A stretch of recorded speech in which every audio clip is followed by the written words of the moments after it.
उत्तम आनंद की संदिग्ध मौत की जांच तेज। 243 संदिग्ध लोगों को हिरासत में लेकर पूछताछ जारी। 53 होटलों में की गई छापेमारी। लातेहार के बगजू और सेना में माओवादियों ने चिपकाया पोस्टर से ग्रामीणों में दहशत। सुरक्षा बलों ने जंगल में तेज किया सर्च ऑपरेशन। झारखंड में आज से हाई स्कूलों में पढ़ाई शुरू। कोरोना गाइडलाइन का रखा जा रहा है ख्याल। फीस को लेकर हजारीबाग में अभिभावकों का प्रदर्शन।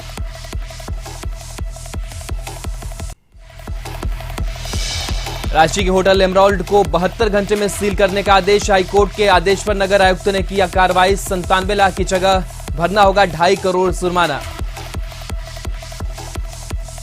ओलंपिक हॉकी में झारखंड की बेटियां का कमाल। ऑस्ट्रेलिया की टीम को 1-0 से हरा टीम पहुंची सेमीफाइनल में। सिमडेगा में जश्न का माहौल। देवघर में सावन की दूसरी सोमवारी को बैद्यनाथ मंदिर में की गई पूजा। मंदिर के पुजारियों ने दूध और गंगा जल से किया अभिषेक।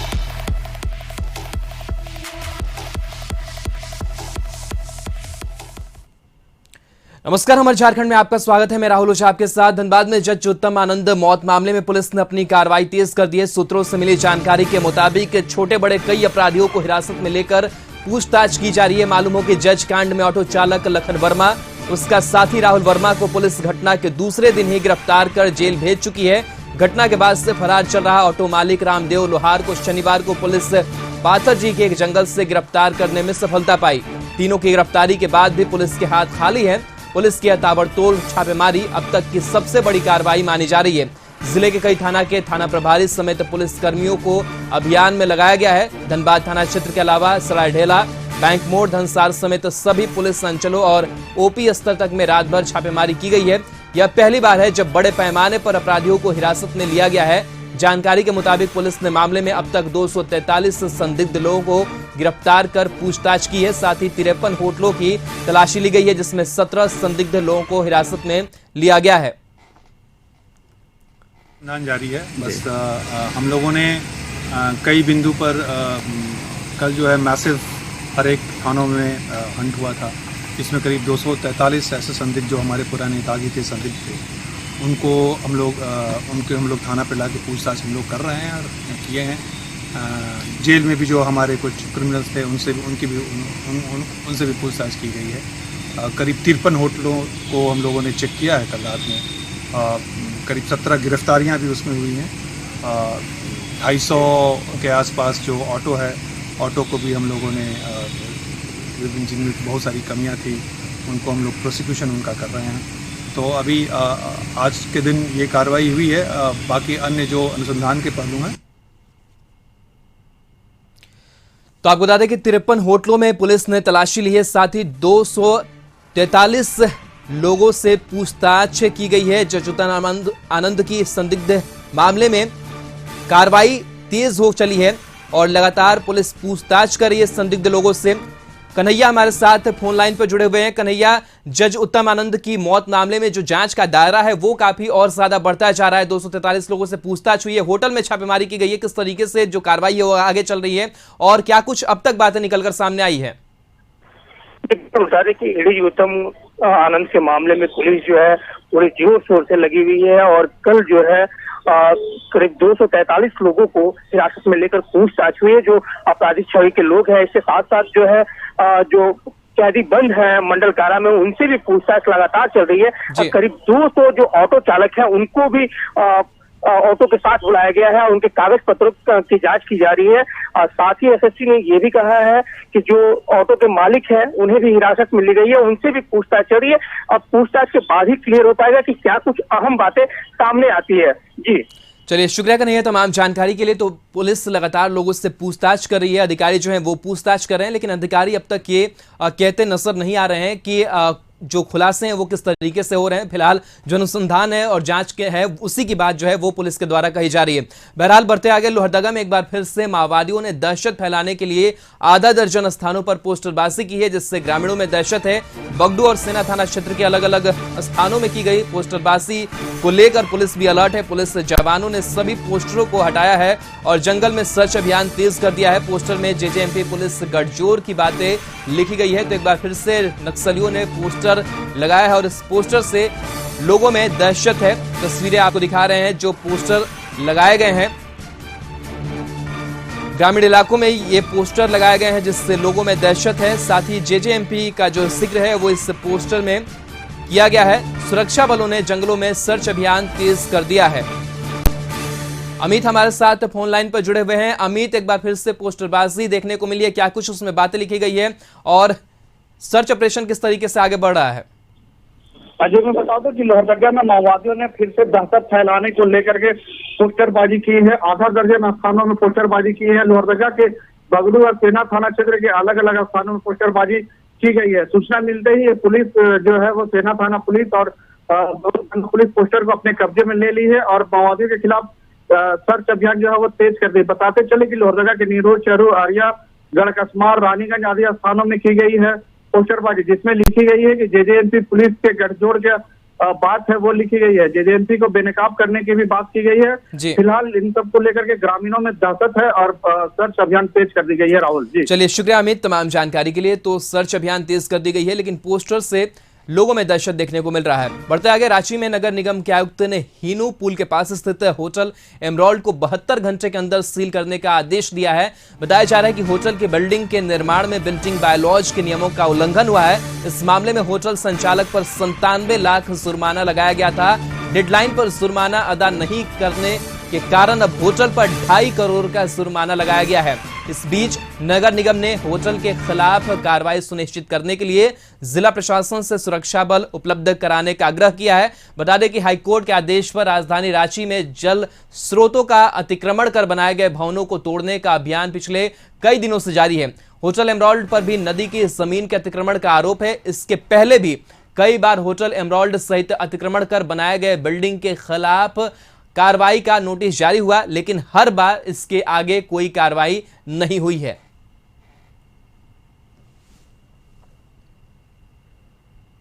होटल एमराल्ड इन दिनों रांची में काफी चर्चा में है क्योंकि नक्शा विचलन कर इस बिल्डिंग बायलॉज को बनाया गया है। हालांकि नगर निगम ने इससे पहले इस बिल्डिंग बायलॉज के विरुद्ध एक नोटिस जारी की गई थी और उस नोटिस में फाइन भी लगाया गया था जिसकी रकम 97 लाख रुपए थी, जो अब बढ़कर 2.5 करोड़ रुपया है। और नगर निगम के द्वारा यह निर्देश दिया गया था कि यह रकम ना चुकाने पर होटल को सील कर दिया जाएगा और इसके लिए प्रशासन ने 3 दिन की मोहलत दी थी और आज 3 दिन की जो मोहलत है वो समाप्त हो चुकी है। अब देखना यह है कि नगर निगम के द्वारा इस होटल एमराल्ड को कब सील किया जाएगा। हालांकि सूत्रों के अनुसार यह बताया जा रहा है कि वो जो 2.5 करोड़ रुपया नगर निगम के को जो देना है उसको अभी तक से होटल एमराल्ड के द्वारा चुकता नहीं किया गया है। इसके एवज में आज नगर निगम की टीम इस होटल को सील करने जा रही है और सबसे बड़ा मुद्दा इसमें यह है कि यह होटल झारखंड के मंत्री आलमगीर आलम की वाइफ के नाम पे है। अब देखना यह है कि नगर निगम इस होटल को कब सील करती है। रांची से कैमरा पर्सन सुनील सवासी के साथ नैयर। ओलंपिक महिला हॉकी में भारतीय टीम के सेमीफाइनल में पहुंचने पर सिमडेगा में हॉकी खिलाड़ियों ने जमकर जश्न मनाया। भारतीय महिला टीम ने खेले गए क्वार्टर फाइनल मैच में मजबूत ऑस्ट्रेलिया की टीम को एक संघर्षपूर्ण मुकाबले में 1-0 गोल से पराजित कर सेमीफाइनल में जगह बनाई है। भारतीय महिला टीम के सेमीफाइनल में प्रवेश होने पर हॉकी खिलाड़ी ढोल नगाड़ों की धुन पर खूब नाचे गाए और एक दूसरे को जीत की बधाई दी। खिलाड़ियों ने कहा कि भारतीय टीम चैंपियन बनकर वापस लौटेगी। ओलंपिक के इतिहास में पहला मौका है जब भारतीय महिला टीम ने सेमीफाइनल में जगह बनाई है। झारखंड के सिमडेगा की सलीमा टेटे और खूंटी के निक्की प्रधान इंडियन महिला हॉकी टीम में शामिल हैं। करोड़ों भारतीयों की दुआ इन खिलाड़ियों के साथ है ताकि भारतीय टीम स्वर्ण पदक लेकर घर वापस लौटे। बहुत खुश में है क्योंकि झारखंड की सिमडेगा की सलीमा टेटे और खूंटी की निक्की प्रधान से सजी भारतीय हॉकी टीम आज ओलंपिक में जलवा बिखेरते हुए दावेदार ऑस्ट्रेलिया को पराजित कर सेमीफाइनल में जगह बनाई है। सलीमा आज इसी मैदान और इसी प्रशिक्षण केंद्र में ट्रेनिंग ले चुकी है, इसलिए यहाँ एक उत्साह का माहौल है। इस वक्त हमारे उनके अध्यक्ष हैं हॉकी सिमडेगा के, उनसे बात करते हैं।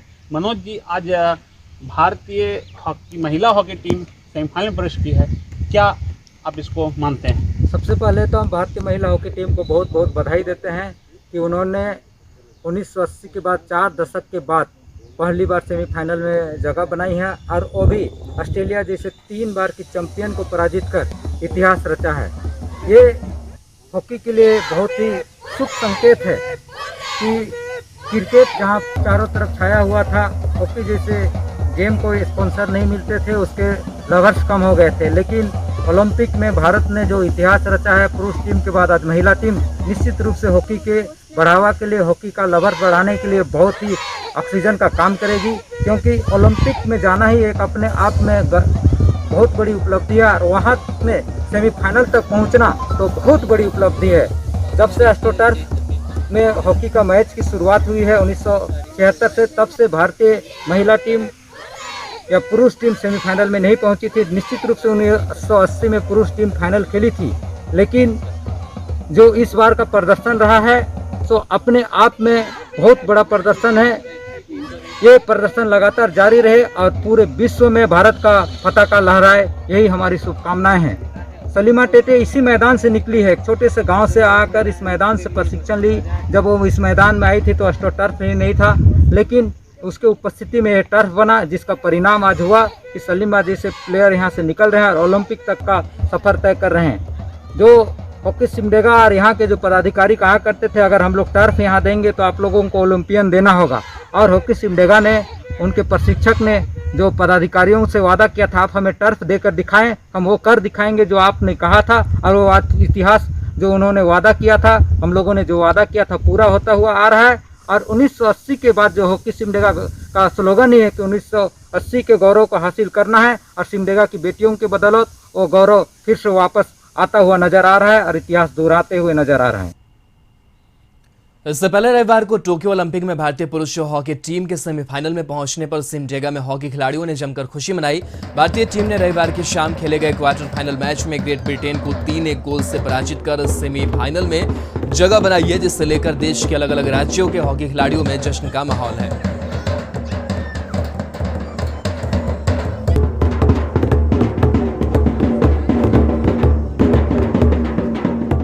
1976 में एस्ट्रोटर्फ में हॉकी की शुरुआत की गई थी। उसके बाद यह पहला अवसर है जब भारतीय पुरुष टीम सेमीफाइनल में प्रवेश की है। वैसे 1980 मॉस्को ओलंपिक में भारत की टीम जरूर स्वर्ण पदक प्राप्त की थी, लेकिन उस समय सेमीफाइनल नहीं हुआ था, डायरेक्ट फाइनल के लिए क्वालिफाई की थी। यह पहला अवसर है जब भारतीय पुरुष टीम अंतिम 4 में पहुंची है। उसका अगला मुकाबला बेल्जियम के साथ है। हम टीम को बहुत बहुत बधाई देते हैं। ये पुरुष टीम आज ग्रेट ब्रिटेन से जीत हासिल करके सेमीफाइनल में पहुंचे हैं। हम लोग के तरफ से बहुत बहुत बधाई। महीनों बाद झारखंड सरकार ने हाई स्कूल खोलने की इजाजत दे दी है, लिहाजा रांची समेत सभी जिलों के हाई स्कूलों में पढ़ाई शुरू हो गई है। शिक्षा विभाग ने सुबह 8 बजे से 12 बजे तक ऑफलाइन पढ़ाई की अनुमति दी है। हालांकि सभी बच्चों के अभिभावक से अनुमति के बाद ही स्कूल में बच्चों को ऑफलाइन पढ़ाई की अनुमति दी जाएगी। वहीं स्कूल में कोरोना गाइडलाइन के सभी नियमों का पालन करना जरूरी होगा। स्कूल के प्रिंसिपल ने बताया कि 15-15 बच्चों की बैच को तैयार कर पढ़ाई की प्रक्रिया शुरू की जा रही है। स्कूल नहीं आने वाले बच्चों को ऑनलाइन पढ़ाई की भी सुविधा दी जाएगी। अनुसार हमारा विद्यालय आज 2 तारीख से स्कूल में पढ़ाई लिखाई प्रक्रिया शुरू करने जा रही है और हमारे विद्यालय में 9-10 के बच्चों की पढ़ाई के लिए सारी तैयारियां हो रही हैं। हम लोग बच्चों को कल से क्लास के लिए बुलाएंगे। सबसे पहले अभिभावक का कंसेंट लेंगे। जिनके अभिभावक कंसेंट देंगे उन्हीं को हम लोग क्लास। हजारीबाग के एक निजी स्कूल के बाहर अभिभावकों ने स्कूल फीस को लेकर प्रदर्शन किया। अभिभावकों ने कहा कि इस बार ट्यूशन फीस के साथ एनुअल फीस को भी जोड़ा जा रहा है, जो कि गलत है। अभिभावकों ने कहा कि हमारे पास साथ कोरोना को लेकर काफ़ी परेशानी है। एनुअल फीस देने में हम सभी अभिभावक असमर्थ हैं। स्कूल प्रबंधन एनुअल फीस नहीं देने पर बच्चों को स्कूल से निकालने की धमकी दे रहा है। वहीं स्कूल प्रबंधक की तरफ से अभिभावकों के आरोप पर जवाब दिया गया है कि पिछले लॉकडाउन में हमने सभी का एनुअल फीस माफ किया था। अभी जिन भी अभिभावकों को परेशानी है उनकी समस्या का समाधान किया जाएगा। प्रिंसिपल मैम से और आसपास बोला गया जब तक आप लोग एनुअल फीस जमा नहीं करेंगे कोई पेपर जमा नहीं लेंगे। तो हम लोग बहुत सारे पेरेंट्स ऐसा है कि इस कोरोना काल में हम लोगों को पेट खाने के लिए भी नहीं मिल पा रहा है। तो क्या हम लोग एनुअल फीस 14,250 रुपये प्रति बच्चे, हमारे 2 बच्चियाँ वहाँ पढ़ती हैं, तो इस अनुसार से हम लोग को 28,500 रुपये देना पड़ रहा है। तो खाने के लिए भी व्यवस्था नहीं है इस कोरोना काल में, तो हम लोग 28,000 रुपये एनुअल फी कहाँ से? यहाँ पे बहुत सारे बच्चे पढ़ते हैं, देखा जाए तो लगभग 2-2.5 हज़ार बच्चे सबसे जबरन लिया जा रहा है एनुअल फी। तो हम लोगों की मुहिम यही है कि एनुअल फी ना लिया जाए। ऑनलाइन क्लासेस हो रही हैं तो हम लोग ट्यूशन फी देने के लिए एग्री हैं, लेकिन एनुअल फी। जामताड़ा में जैक इंटरमीडिएट परीक्षा में फेल हुए छात्रों ने समाहरणालय परिसर में सरकार के विरोध में नारेबाजी करते हुए शिक्षा पदाधिकारी को एक मांग पत्र सौंपा। इस दौरान छात्र आकाश कुमार ने बताया कि जब सीबीएसई ने सभी छात्रों को पास कर दिया है, फिर जैक ने छात्रों को परीक्षा में क्यों फेल किया। छात्रों ने 10 दिन के अंदर रिजल्ट में सुधार नहीं होने पर भूख हड़ताल करने की बात कही है। वहीं इस मामले में क्षेत्रीय शिक्षा पदाधिकारी दीपक कुमार राम ने कहा है कि इन लोगों की मांग को आला अधिकारी तक पहुंचाया जाएगा। पैटर्न में जब लोग एग्जाम नहीं हुए सारे विद्यार्थी पास हो गए, तो जैक में ऐसा क्यों? आखिरकार जैक क्या चाहता है? जब अगर एग्जाम नहीं हुआ, सारे लोग को प्रमोट कर दिया गया, तो मुझे क्यों फेल कर गया? जो परीक्षा घोषित की गई है, कुछ छात्र उसमें असफल भी हुए हैं। तो असफल छात्र चाह रहे हैं कि रिजल्ट संशोधित हो और जो फेल कर गए हैं उनको पास घोषित किया जाए, क्योंकि एग्जाम हुआ नहीं है। इस बेसिस पर वो डिमांड कर रहे हैं। झारखंड सरकार ने दूसरे राज्यों के लिए बसों के परिचालन की अनुमति दे दी है, लेकिन यात्रियों और बस मालिकों के लिए विभाग की तरफ से नई गाइडलाइन जारी की गई है, जिसमें कहा गया है कि बस में सफर करने वाले यात्रियों को मास्क पहनना जरूरी होगा। सवारियों का मोबाइल नंबर और पता समेत सारी जानकारी वाहन मालिकों के पास होनी चाहिए। सभी बसों को प्रत्येक यात्रा के बाद पूरी तरह से सैनिटाइज करना होगा। यात्रा के दौरान चालक यात्रियों को धूम्रपान, गुटखा, खैनी जैसे नशीली पदार्थ का सेवन प्रतिबंधित है। यात्रा के दौरान सार्वजनिक बस स्टैंड पर इधर उधर थूकना वर्जित किया गया है। कंटेनमेंट जोन में स्थानीय जिला प्रशासन के निर्देश के अनुरूप ही यात्रियों और बस चालकों को कार्य करना होगा। इन क्षेत्रों में वाहन को रोकना, खाना पीना और अन्य क्रियाओं के साथ घूमने फिरने पर पूरी तरह से प्रतिबंध रहेगा। यात्रा के दौरान वाहनों की खिड़कियां हमेशा खुली रखने का निर्देश दिया गया है, ताकि हवा का क्रॉस वेंटिलेशन होता रहे। इसके अलावा निर्गत परमिट ही बसों के लिए आवागमन पास माना जाएगा। सार्वजनिक बसें परमिट प्राप्त रूटों पर चलाई जाएंगी और परमिट में आवंटित ठहराव स्थल पर ही बसों को रुकने की अनुमति होगी। बसों में प्रवेश और निकासी के दरवाजे अलग अलग होने चाहिए। बसों के चालक और उपचालक को यात्रा कर रहे यात्रियों की सूचना यात्री पंजी में दर्ज करनी होगी और उसे सुरक्षित रखना होगा, ताकि कॉन्ट्रैक्ट ट्रेसिंग के लिए प्रशासन की ओर से मांगे जाने पर उपलब्ध कराया जा सके।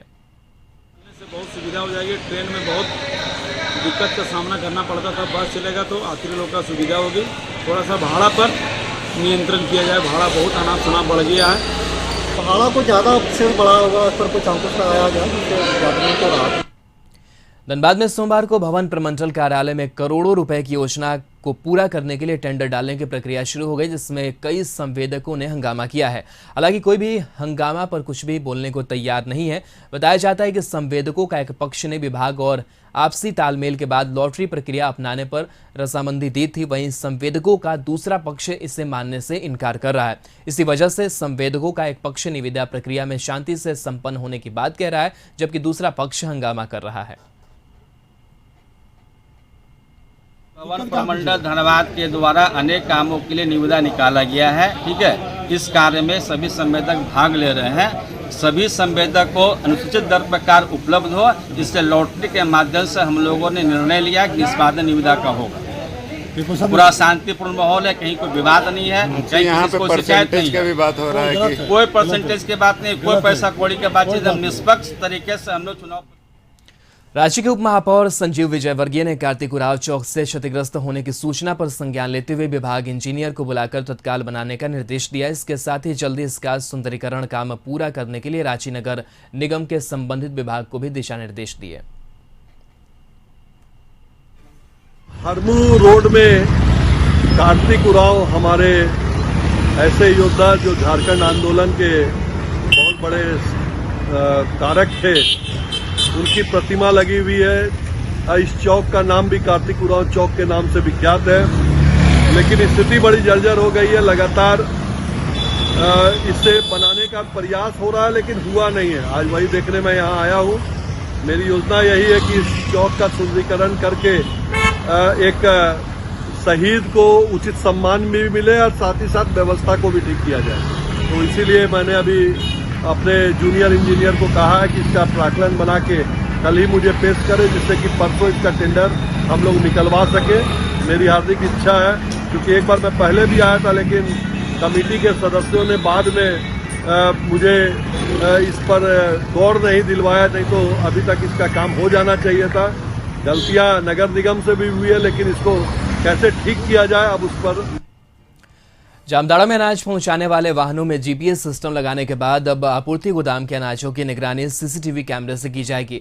इसके लिए सभी गोदामों में सीसीटीवी कैमरे लगाए जाएंगे। इससे कैमरे की निगरानी में ही अनाज का भंडारण और वितरण किया जाएगा।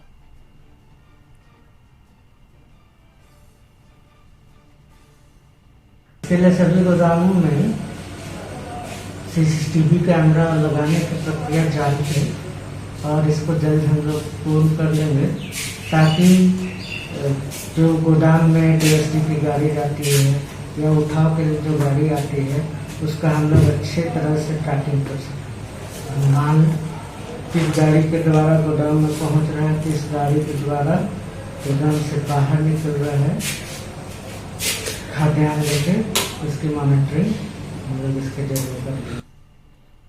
राज्य के बेड़ो के बुढ़मू प्रखंड में जल जमाव और पानी के रिसाव से कच्चे घर गिरे। उमेद डंडा गांव में गरीब परिवार का घर पूरी तरह से क्षतिग्रस्त हो गया, जिसके कारण सभी लोग सामुदायिक भवन में रहने के लिए विवश हो गए हैं। मामले की सूचना मिलने पर बुढ़मू प्रखंड कांग्रेस कमेटी के अध्यक्ष विनोद मुंडा ने मौके पर पहुंचकर क्षतिग्रस्त इलाके का जायजा लिया। इस दौरान अध्यक्ष ने पीड़ितों को प्रखंड प्रशासन से मुआवजा राशि दिलाने का आश्वासन भी दिया।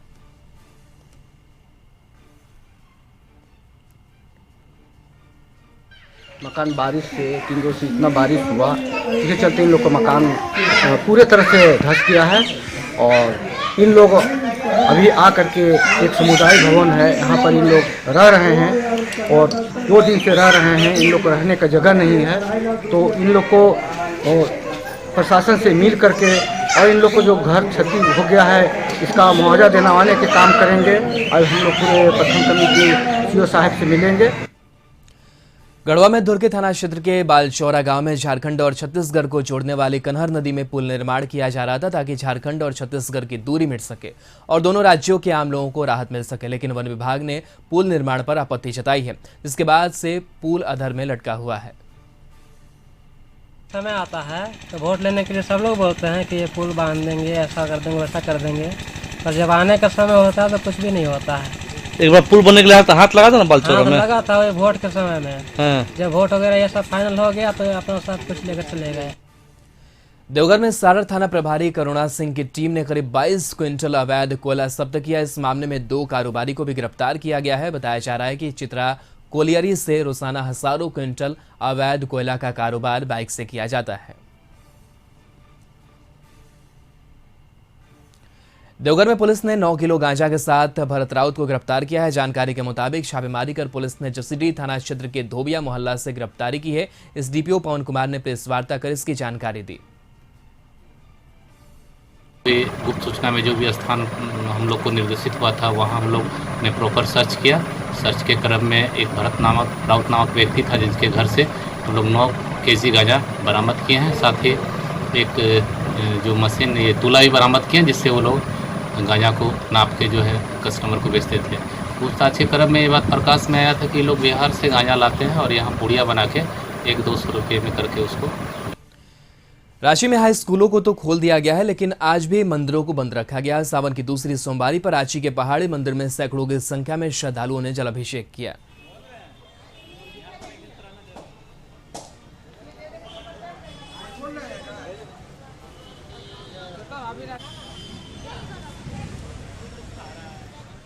तो गेट पे ही पूजा कर रहे हैं। पिछले साल भी यही व्यवस्था थी, मंदिर नहीं खुले थे। पिछले सावन में भी लोग ऐसे ही पूजे। हाँ, अलाउड नहीं है तो गेट पे ही पूजा हो रहा है। सब कोरोना बहुत ज्यादा बढ़ गया है, इसलिए। और भोले बाबा से क्या मांग रही है? सबका कल्याण करे और कोरोना हट जाए। कोरोना है, अभी भी गाइडलाइन है कि मंदिर नहीं खुलेंगे, तो कैसे व्यवस्थित कर रहे हैं? इसके लिए व्यवस्था लगी हुई है। जो प्रशासन भी इसका पीछे लाइन लगा के वन बाय कर आ रहे हैं। अंदर अभी प्रवेश नहीं है, अभी आदेश के अनुसार लॉकडाउन के हिसाब से बंद है। श्रावणी मास की दूसरी सोमवारी को बाबा नगरी देवघर में आज आस्था का जन सैलाब तो नहीं उमड़ा, लेकिन भक्ति की रसधारा अहले सुबह से बाबा मंदिर में बहने लगी। माना जाता है कि सावन में दूध और गंगा जल से अभिषेक करने पर मनोवांछित फल की प्राप्ति होती है। प्रक्रिया बनी, जो आदेश हुआ उस आदेश के अनुसार जो भी नियम, जो भी तरीका बनाया गया है, वो हमारे उपायुक्त महोदय उसकी पूरी व्यवस्था के तहत उसका इंतजाम किए हुए हैं। किसी को क्षति न हो, किसी को किसी तरह का बीमारी का प्रकोप कायम न हो किसी के साथ, और सब सुरक्षित रहे। देखिए, सरकार का जो निर्देशानुसार है उस पर हम लोग चल रहे हैं। जो परंपरा चलती आ रही है कि सिर्फ पुजारी परिवार के लोग सीमित संख्या में ही पूजा करेंगे।